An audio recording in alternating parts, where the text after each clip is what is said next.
Coming up, an interview with one of the pioneers of metal. In our exclusive interview, we're going to find out why his band's classic 1985 music video was banned by the Suits at MTV, and how a Stephen King book, novel, inspired their classic record, and how a failed duet with another legendary group became their breakout hit when they had to do it on their own. All of this is coming up next in this interview on Professor of Rock. Hey music junkies, Professor of Rock, always here to celebrate the greatest artists and the greatest songs of all time. You know, if you want the straight stories behind rock's legendary hits, make sure to subscribe below right now. Click the big red button so that you always know when our new ones are dropping. You click the bell, that'll tell you we have some great interviews coming out. Also, check out our exclusive content on Patreon that helps us keep it a daily channel. We also have our merch. So I'm excited to bring you yet another episode from our series, Revelations. Our featured artists go deep on their greatest songs and their greatest albums, stories you truly won't find anywhere else, and you'll see your favorite artists in a whole new way. Yeah, I'm so pumped to sit down with a true pioneer of thrash metal and the lone consistent member of the legendary metal band Anthrax, talking about Scott Ian. Now, Scott formed Anthrax in New York City in 1981 along with bassist Dan Lilker. Anthrax, of course, one of the big four bands who helped define thrash metal in the 80s, along with Megadeth,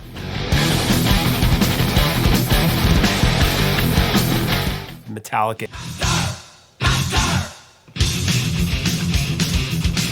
and Slayer.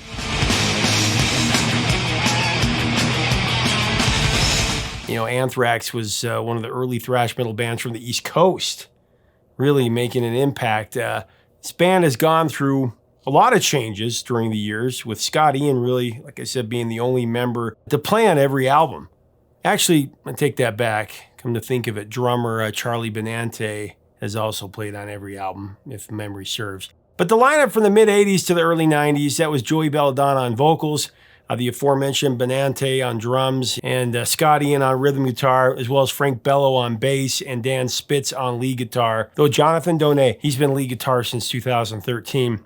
Anthrax released their debut album Fistful of Metal in 1984. They had singer Neil Turbin at the mic. He was then replaced by Matt Fallon, who was then quickly replaced with Joey Belladonna later that year. They had the album come out with Belladonna, 1985's classic album Spreading the Disease. The single Madhouse from that record was monumental in spreading this band to the masses. They had a high-profile video on MTV.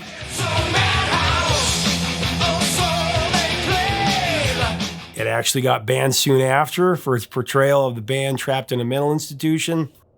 You know, the Suits at MTV thought it was degrading, so it was banned.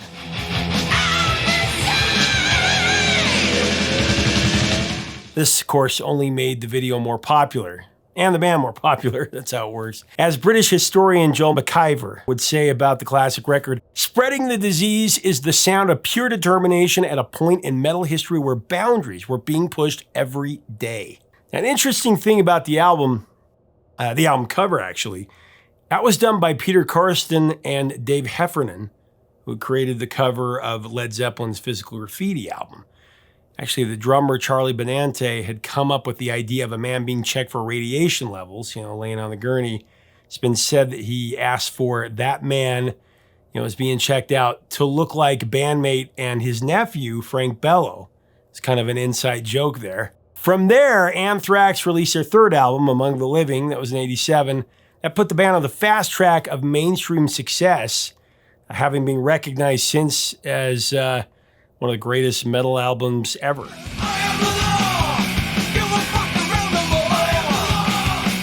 Anthrax took it even further with the classic record State of Euphoria in 1988.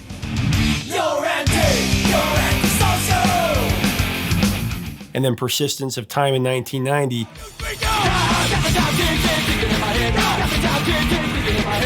Selling millions of copies, and that led to a $10 million deal with Elektra Records thereafter. Coming up next, key member Scott Ian gives us the history behind these classic 80s records. Anthrax, they were like the contraband of my junior high school days. I mean, I remember getting the State of Euphoria. My dad took that tape away when he heard me listening to it. He's like, "What is this?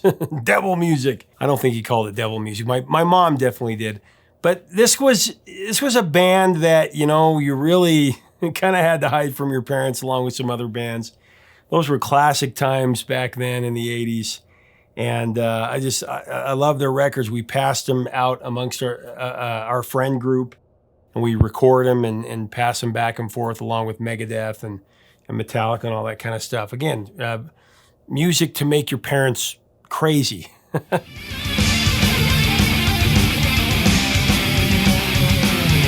In fact, I remember one of my friends got busted. We were at the mall, and he actually stole a copy of Persistence of Time. I won't tell you who, but we didn't know he was going to steal it, and he got caught red-handed. Anthrax, I mean, such a legendary band. Again, just so much fun. Scott Ian, great interview. Big Yankees fan as well. Let's get into it. As we get in this interview, I do want to thank our sponsor, Zenni Eyewear. Zenni rocks. I mean, I wear these things all the time. They're comfortable, they're stylish. You can design your own pair by clicking on the info button right up here or the link below. You can choose your style, the color, the shape, everything. You can also do a virtual try-on before you buy to see how you look.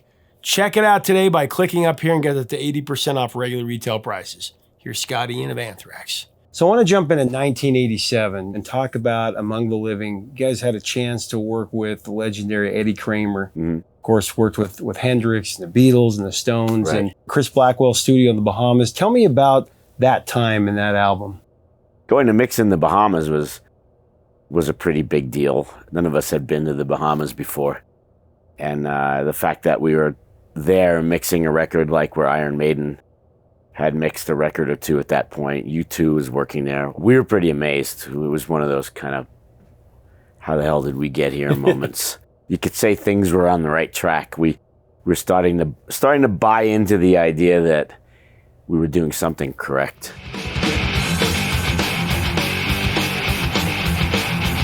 There's a lot of pop culture and a lot of things that inspired that album. Were you just a big Stephen King fan? I had only started writing lyrics for the band on our second album, on Spreading the Disease. It just came out of the old cliche about writing what you know. I didn't know much at 22 when I was writing lyrics for Among the Living. I was writing songs about things I knew about, and that was horror. Yeah. And comics. John Belushi. Judge Dredd. Pop culture stuff that I was interested in. That's really where it was coming from. I was trying to fit it into, make it as musical as possible. Yeah. We had a really aggressive sound. We had so much energy in the music we were making, and I really wanted the words to be as strong as what we were doing and come up with hooks, anthemic hooks that were, I am the law. I mean, I just took that right from the comic, obviously. Judge Dredd, that's his saying, I am the law. The law! And boy, did that lend itself to an anthemic chorus for that song.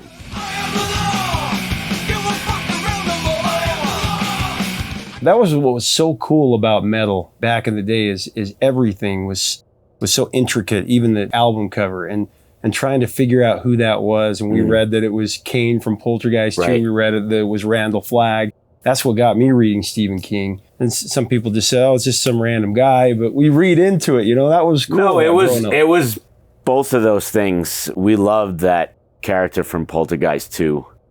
Just thought he was so creepy. But then I also had the Randall Flagg idea, and that being the lyrical idea behind the song Among the Living.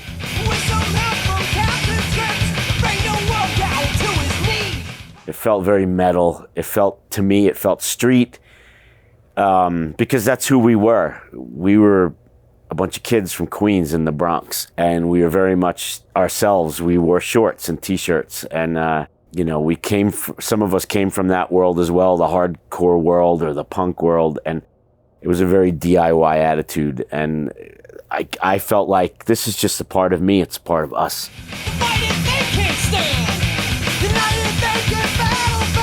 No one was writing about Stephen King as far as I knew. Nobody in America barely even knew who Judge Dredd was back then. So there was an originality to it, even though it was coming from existing work.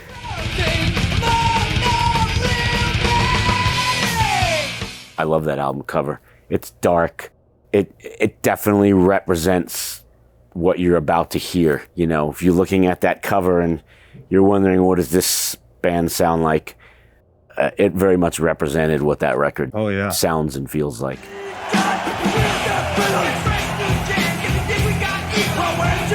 Of course, I'm the Man, which you put rap metal on the map. I mean, you're so far ahead of your time. And what was cool about that is here's a record that goes gold that is so out there. And I always read that was going to be a collaboration with the Beastie Boys. Tell me about that. Originally, yeah. I had the idea for that song. I was listening to a lot of rap music at that time. Charlie was too. Frankie as well. And my friends that I was hanging out with, specifically my friend John Rooney, we loved rap, man. We loved it so much. And it was literally him and I in my tiny little bedroom in my mom's apartment, probably at some point in 1985. Just started dicking around with, I was playing that Jewish folk song, Hava Nagia. I was playing that on guitar.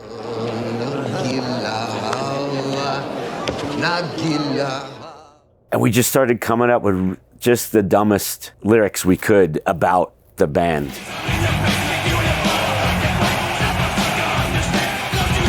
That was the genesis of it. And it very much represented kind of rap music that we were listening to at the time, musically.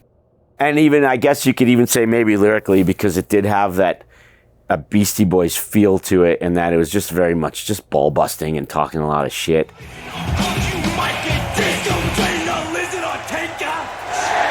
But we weren't rappers, and and then we thought, well, we should have the Beastie Boys rap on this. Now, this is before License to Ill was out, but they were already blowing up in New York.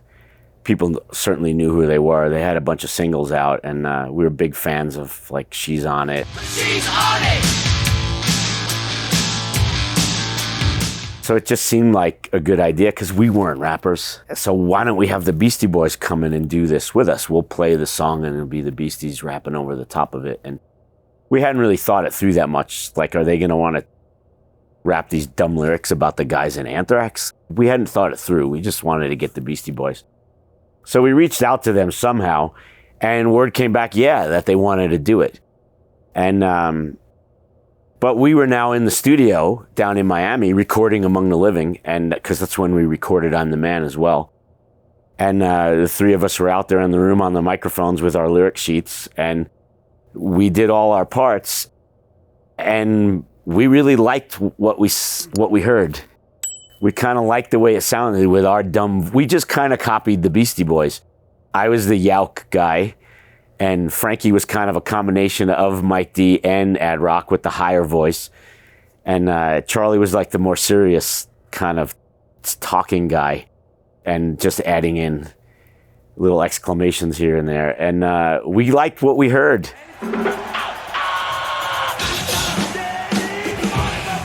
I remember bumping into Mike D and Ad Rock it was a show at Madison Square Garden not that long after, and they were like, "Hey man, whatever happened to that rap song? Do you still want to do it?" And I was like, "Well, we kind of already did it with just us on it, and it sounded cool. It's gonna come out pretty soon." And they're like, "Oh, that's cool, man. We can't wait to hear it." It's not like they were bummed sitting around waiting for Anthrax to call.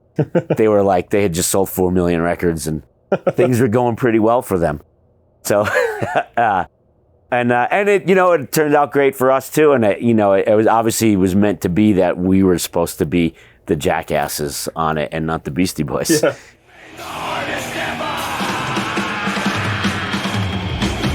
Let's jump into Persistence of Time. Apology for all the monsters of our times. Is that correct?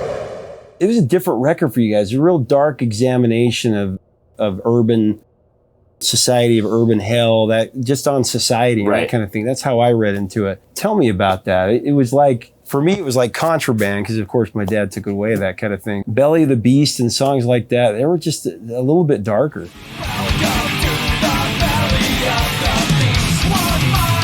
Well, I'd grown up a little bit. I was writing lyrics to that record probably in 89 and 90, so I'm now like 25, 26. I had been divorced already at that point in my life. I had major life change. I moved from New York to LA.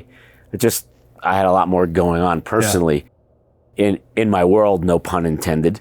And I mean, that's specifically where that song came from. The song In My World came from my divorce, the breakup of that relationship, and moving forward out of that relationship to moving forward in my life.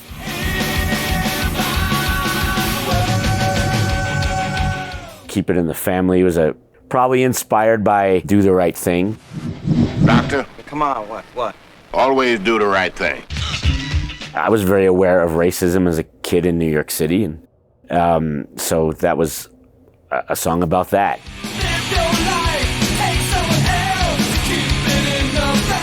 The concept of time, because the album Persistence of Time, the opening track was the track Time. We had the song Got the Time.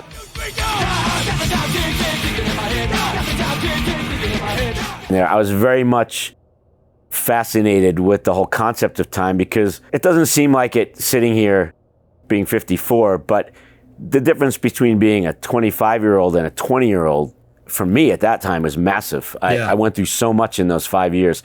The band becoming big, I was making a living playing music. So much happened in 5 years, and so time really started to be. And again, I could say maybe directly, indirectly influenced by Stephen King, because he put out this book called My Pretty Pony. And I had this super crazy limited edition of it. And it was a story about time. And it really connected with me again. And but I didn't write about that specifically, that story. But I did. I started examining my thoughts on life and time. And that's all in that song. That song Time that opens the record.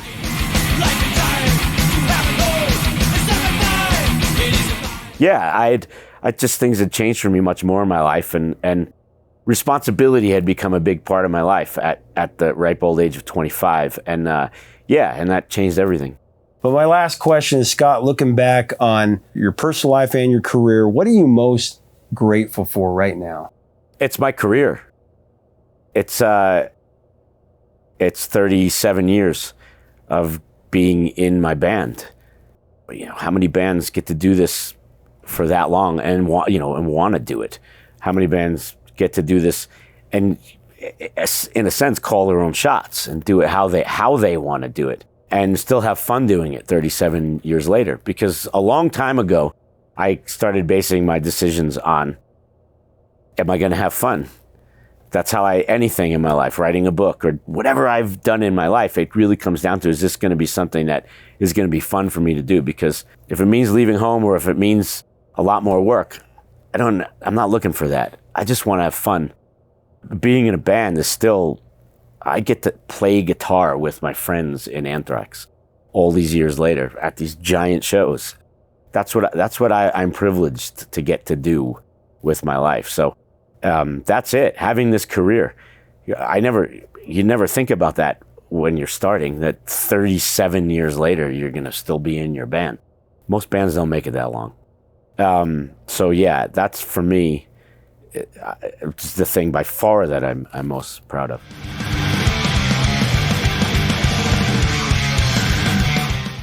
That was such a fun interview. After it was over, we sat around and just talked about the Yankees for about 30 minutes. He's a huge Yankees fan. I'm a big Yankees fan. They're doing horribly right now, but it was such a blast. Thanks so much for watching. Leave us a comment about Anthrax and Scotty, and what is your favorite Anthrax song, your favorite Anthrax album? Let's have a great discussion below about this band. If you like our content, we invite you to subscribe below. We'd love to have you. You never know who we're going to have from day to day. We go from Barry Manilow to The Clash to Anthrax to Kenny Loggins. I mean, it's just all over the place. You never know. So tune in tomorrow and see what we have to offer. Until next time, 3 chords and the truth, my friends.